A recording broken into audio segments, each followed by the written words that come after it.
जाने की होई है ऐसी विकट अंधेरिया।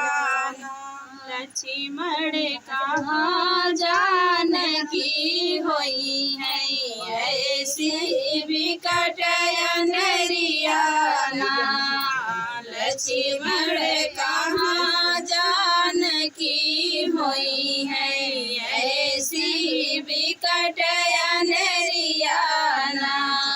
बागों में हेरले बगीचा में हेरले, बागों में हेरले बगीचा में हेरले, नेबुला उलट पलट के नेबुला उलट पलट के ना। लक्ष्मण कहाँ जाने की हुई है ऐसी विकट अंधेरिया।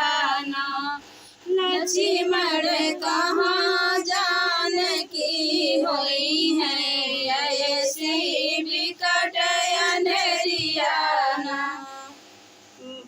तार बेहरले जगतिया बेहरले, कुआनो बेहरले जगतिया बेहरले, लड़ीला उलट पलट के ना।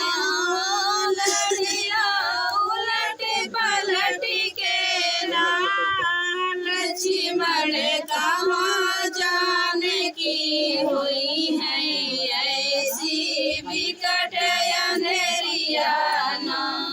लक्ष्मण कहाँ जाने की हुई है ऐसी विकट अंधेरिया। महलों में हेरले दो महलों में हेरले, महलों में हेरले दो महलों में हेरले, तकिया उलट पलट के ना। तकिया उलट पलट के ना।